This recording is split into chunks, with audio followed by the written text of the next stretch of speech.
क्या बात है बहन, तूने तो बहुत ही लंबा हाथ मारा। मैंने तुझे घर से क्या निकाला, तूने तोते राजा को अपना पिता बना लिया।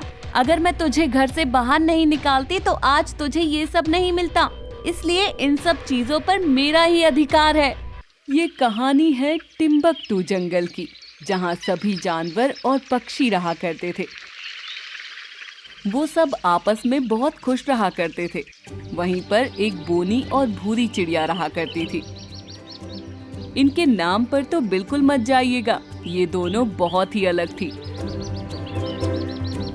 भूरी चिड़िया के कारनामे बिल्कुल काले थे। वो जंगल में सभी पक्षियों को परेशान करती थी। पर वहीं तोता राजा भी रहते थे, जो अब काफी बड़े हो चुके थे और उनके सब रिश्तेदार उनकी संपत्ति हड़पना चाहते थे। इसलिए तोते राजा ने अपने वारिस ढूंढने की सोची। एक बार की बात है, टोनी चिड़िया नदी किनारे पानी भरने जा रही थी और उसे ये काम करते हुए भूरी चिड़िया ने देख लिया। अरे ये टोनी चिड़िया पानी भरने जा रही है, क्यों ना मैं इसे थोड़ा परेशान कर दूं? फिर भूरी चिड़िया चुपके चुपके हल्के कदम रख के उसके पीछे से जाकर उसे गिरा देती है। टोनी चिड़िया पानी में गिर जाती है, पर उसे तैरना आता था, इसलिए वो तैरकर बाहर आ जाती है और वो भूरी चिड़िया को वहां से भागते हुए देख लेती है। ये भूरी चिड़िया ने हद कर रखी है, जब देखो सबको परेशान करती रहती है। आज तो इसने मुझे पानी में ही धक्का दे दिया था, अब इसकी शिकायत इसकी बहन से करनी ही पड़ेगी। टोनी चिड़िया को बहुत गुस्सा आता है। ये बात जाकर वो बोनी चिड़िया को बताती है। बोनी चिड़िया, तू अपनी बहन को समझा ले, उसने सब पक्षियों की नाक में दम करके रखा है। आज तो उसने मुझे पानी में ही धक्का दे दिया। बहन, मैं सब जानती हूँ वो कितनी बदतमीज होती जा रही है और मैंने तो उसे बहुत डांटा भी था, लेकिन वो मेरी एक भी नहीं सुनती। और अब मम्मी पापा तो है नहीं जो उसे संभाल ले, और मुझे तो वो अपनी बहन मानती ही नहीं है। पता नहीं तुम दोनों बहनें सगी बहनें हो भी या नहीं। तुम्हें देखकर तो कोई कह ही नहीं सकता कि उस शैतान भूरी चिड़िया की बहन तुम जैसी अच्छी और नेक दिल चिड़िया होगी। बहन, अब क्या ही कर सकते हैं, कुदरत ने हमें बनाया ही ऐसा है। हम दोनों अलग हैं, पर हैं तो बहनें ही। ठीक है, तुम दोनों अपनी देखो, मगर जब भूरी चिड़िया वापस आए तो उसे बता देना कि मुझसे पंगा ना ले, नहीं तो उसके लिए अच्छा नहीं होगा। और ये कहकर टोनी चिड़िया वहाँ से चली जाती है।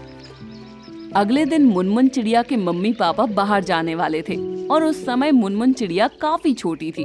मुनमुन चिड़िया की मम्मी भूरी चिड़िया से कहती है, बेटा भूरी चिड़िया, मैं कुछ दिनों के लिए बाहर जा रही हूँ, तो तुम मेरी बेटी मुनमुन का ध्यान रखना।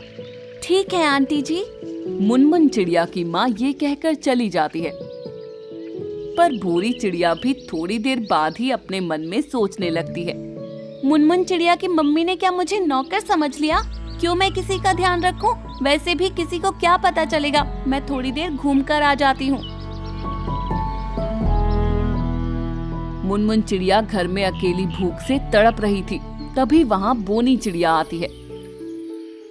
बेटा मुनमुन, तुम आज अकेली क्यों हो? तुम्हारी मम्मी कहाँ गई? दीदी, मम्मी कुछ दिन के लिए बाहर गई है और मुझे बहुत भूख लगी है, क्या आप मेरे लिए खाना लेकर आ जाओगी?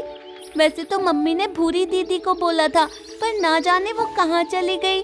कोई बात नहीं बेटा, मैं अभी तुम्हारे लिए खाना लेकर आती हूँ।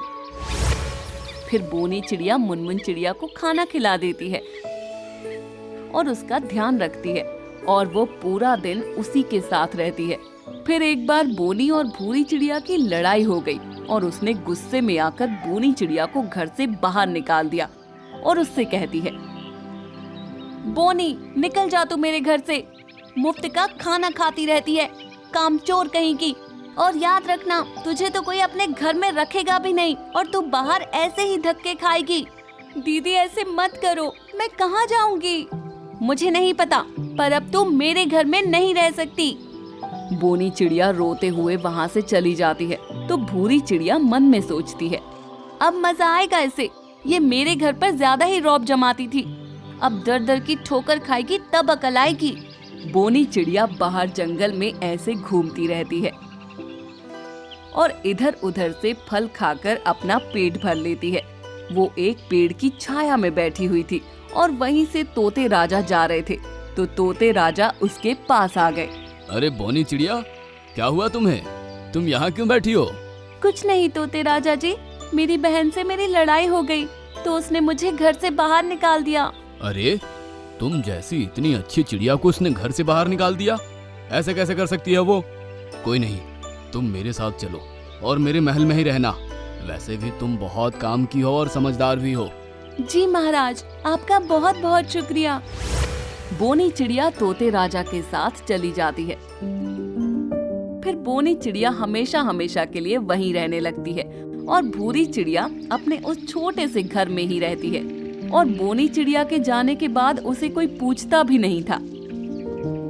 अच्छा हुआ वो मतलब ही मेरे घर से चली गई। अब ये घर सिर्फ और सिर्फ मेरा ही होगा। उधर बोनी चिड़िया तोते राजा की बहुत मदद करने लगी तो उसकी तारीफ पूरे जंगल में होने लगी और तोते राजा भी उसे पसंद करने लगे और उन्होंने उसे ही अपना वारिस बनाने की ठान ली। ये बात जब भूरी चिड़िया को पता चलती है तो उसे बोनी चिड़िया से जलन होने लगी। फिर वो बोनी चिड़िया के पास आती है। क्या बात है बहन, तूने तो बहुत ही लंबा हाथ मारा। मैंने तुझे घर से क्या निकाला, तूने तोते राजा को अपना पिता बना लिया। अगर मैं तुझे घर से बाहर नहीं निकालती तो आज तुझे ये सब नहीं मिलता। इसलिए इन सब चीजों पर मेरा ही अधिकार है। इतना कहते ही भूरी चिड़िया बोनी चिड़िया को मारने की कोशिश करती है। तभी तोते राजा वहाँ आ जाते हैं और बोनी चिड़िया को बचा लेते हैं। भूरी चिड़िया, तुमने अपनी ही बहन को घर से बाहर निकाल दिया। हमने उस बात के लिए तुम्हें माफ किया, पर आज तुमने इसे मारने की कोशिश की, इसके लिए तुम्हें माफ नहीं करेंगे। ये अब हमारी बेटी है और हमारी बेटी को मारने की सजा तुम्हें मिलेगी। अब तुम सारी उम्र काल कोठरी में बंद रहोगी। नहीं महाराज, आप मेरी बहन को ऐसी सजा मत दीजिए। मैं आपके हाथ जोड़ती हूँ। ठीक है बोनी चिड़िया, तुम्हारे कहने पर मैं भूरी चिड़िया को काल कोठरी में बंद नहीं करूंगा, पर इसे ये जंगल छोड़कर जाना होगा। फिर तोते राजा भूरी चिड़िया को अपने राज्य से बाहर निकाल देते हैं और बोनी चिड़िया को अपना वारिस घोषित कर देते हैं। इस कहानी से सीख मिलती है कि जैसा करोगे वैसा भरोगे। मैं तो बहुत ही खुश हूँ। कुछ ही दिनों में मेरा फेवरेट क्रिसमस का फेस्टिवल आने वाला है। रात को सेंटा क्लॉज आएंगे और सभी जानवरों को गिफ्ट देंगे। इस बार क्रिसमस बिल्कुल भी अच्छा नहीं होगा, क्योंकि इस बार कोई सेंटा आप लोगों को गिफ्ट देने के लिए नहीं आने वाला। जंगल में पपीते का पेड़ बहुत ज्यादा मशहूर हो चुका था। ये वही पेड़ था जिसको जंगल में सब मोटा पपीता कहकर बुलाते थे। ये अपने जादू से सबकी मदद किया करता था, इसलिए शाम होने तक इसके पास जानवर और पक्षियों का झुंड जमा हो जाता था। एक शाम मोटे पपीते के पास कबूतर, रेंचो कौआ, टीनू चिड़िया, उसकी दोस्त चिंकी मिंकी चिड़िया, छोटू हिरन, रामू हाथी, मोंटू बंदर और कई तरह के जानवर आ पहुँचे।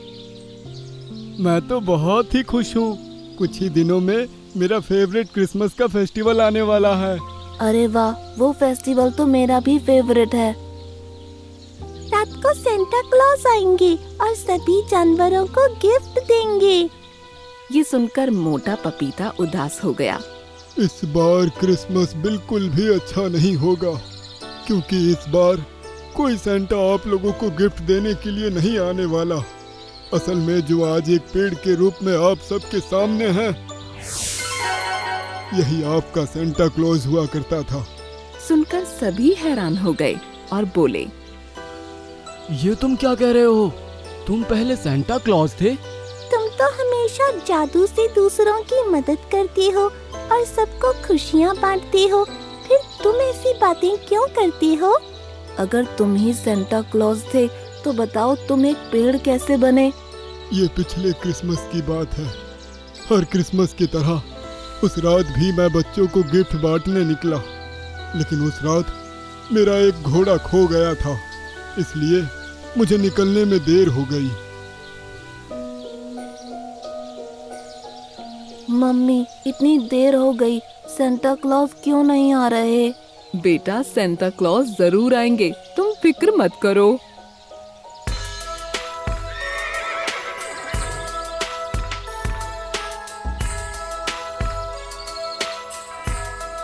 सॉरी बेटा, इस बार मुझे आने में देर हो गई, इसलिए जंगल में भी आने में लेट हो गया। ये लो तुम्हारा gift. Merry Christmas. Thank you so much Santa. Merry Christmas.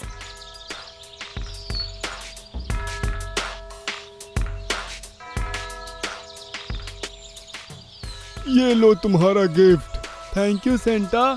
Merry Christmas. मैंने कई जानवरों को गिफ्ट दिए, लेकिन एक घर ऐसा भी था जहां मेरा इंतजार बेसब्री से हो रहा था।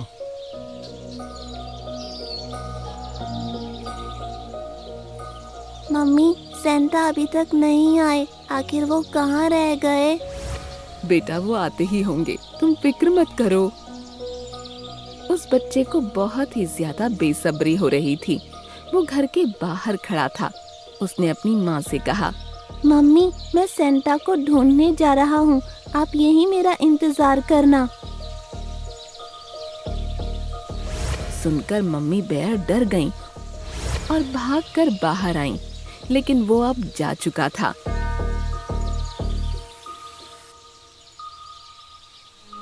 मम्मी बेयर परेशान होकर उसको ढूंढने निकल पड़ी। जब मैं वहां पहुंचा तो वहां कोई नहीं था। कुछ देर बाद उसकी माँ रोती हुई वापस आई।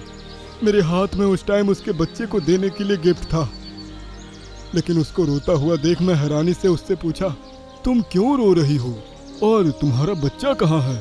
तुम्हारे इस गिफ्ट के इंतजार में मेरा बच्चा घंटों से यहाँ बैठा था और फिर तुमको ढूंढने के चक्कर में न जाने कहाँ चला गया। अब वो न जाने कैसा होगा। मुझे माफ कर दो, इस बार मुझे देर हो गई। मैं तुमको बद्दुआ देती हूँ, अगर सुबह होने तक मुझे मेरा बच्चा नहीं मिला तो तुम एक पेड़ बन जाओगे। मेरे बच्चे को गिफ्ट नहीं दे पाए तो अब किसी भी बच्चे को गिफ्ट नहीं दे पाओगे। उसकी बात सुनकर मैं बहुत डर गया और उसी टाइम वहां से उसके बच्चे को खोजने निकला। मैंने उसको हर जगह देखा, लेकिन वो कहीं नजर नहीं आया। इसी तरह सुबह हो गई। अब मैं मम्मी बेयर के पास जाने ही वाला था कि मेरी गाड़ी अपने आप नीचे आ गई और नीचे आते ही गायब हो गई। देखते ही देखते मैं पेड़ में तब्दील हो गया और तब से यहीं खड़ा हूँ। उसकी कहानी सुनकर सभी जानवर दुखी हो गए। आप फिक्र मत कीजिए, हमें मम्मी बेयर के घर का पता बताइए, हम उसको यहीं लेकर आएंगे और फिर उसके बच्चे को भी जल्द से जल्द ढूंढ निकालेंगे। सुनकर मोटे पपीते ने मम्मी बेयर के घर का पता उनको समझा दिया।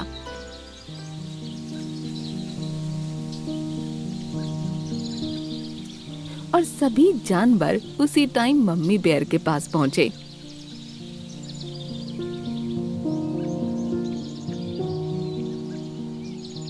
फिर उसको अपने साथ लेकर मोटे पपीते के पास आए और उसको वहीं छोड़कर सभी जानवर अलग अलग दिशाओं में बेबी बेयर को ढूंढने निकल पड़े।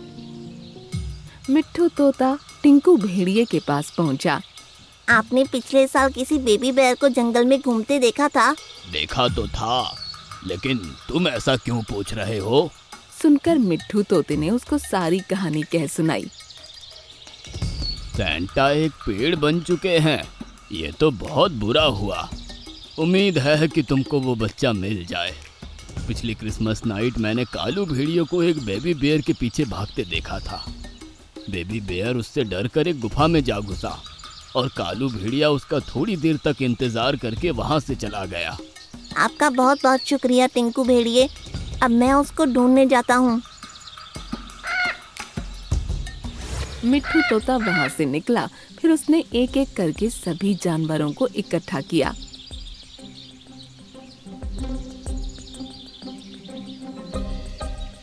फिर सभी मिलकर उस गुफा के अंदर चले गए। यह गुफा बहुत बड़ी है, यहाँ भी हमें अलग अलग दिशाओं में जाकर देखना होगा। ये तय करके सभी उसको ढूंढने के लिए अलग अलग दिशाओं में चले गए। मिट्ठू तोता उसको आवाज लगाता, काफी अंदर तक चला गया और उस गुफा के दूसरे मुंह से बाहर निकल गया। वो गुफा एक दूसरे जंगल में जाकर खुलती थी। वहाँ पहुँचते ही बेबी बेयर उसके सामने आ गया। क्या तुम दूसरे जंगल से आए हो जहाँ इस गुफा का दूसरा मुंह खुलता है? हाँ, मैं वहीं से आया हूँ। क्या तुम वही बेबी बेयर हो जो पिछले क्रिसमस सेंटा को ढूंढने के लिए निकले थे? हाँ, मैं वही हूँ। मैंने इस जंगल से निकलने की बहुत कोशिश की, लेकिन जब भी इस गुफा में जाता तो रास्ता भूल जाता और वापस इसी मुंह पर पहुँच जाता। इसीलिए मैं इसी जंगल में रहने लगा। अब तुम मेरे साथ चलो, तुमको अब इस जंगल में रहने की जरूरत नहीं है।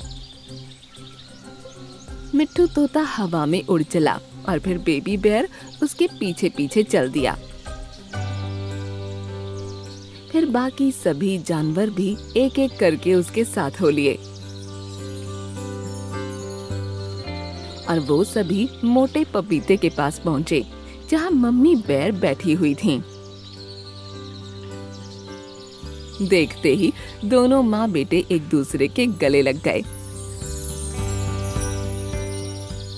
मोटे पपीते, मैं तुमको दी गई अपनी बद्दुआ वापस लेती हूँ।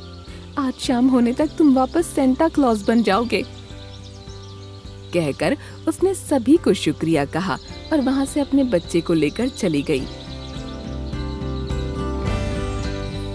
शाम होने तक मोटा पपीता फिर से सेंटा क्लॉज बन गया और उसे देखकर सभी खुश हो गए।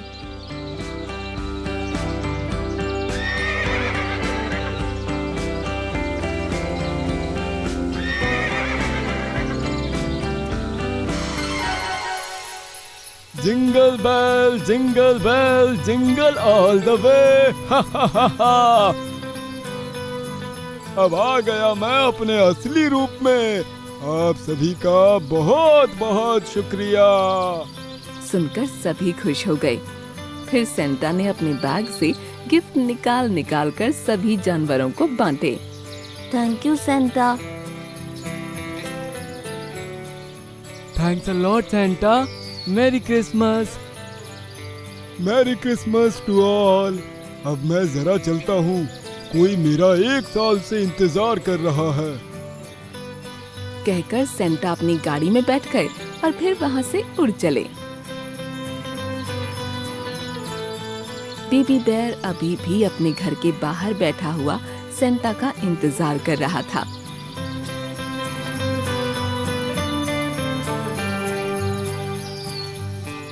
Jingle bell jingle all the way. कहकर सेंटा ने एक गिफ्ट निकालकर उसको दे दिया। Thank you so much Santa. Merry Christmas. Merry Christmas बच्चे। चलो अब मैं चलता हूँ। इस साल किसी भी बच्चे को मेरा इंतजार ना करना पड़े, इसलिए जल्दी निकलता हूँ। कहकर सेंटा अपनी गाड़ी में बैठे और वहाँ से उड़ चले। बेबी बेयर और मम्मी बेयर हाथ हिलाकर उनको टाटा कर रहे थे।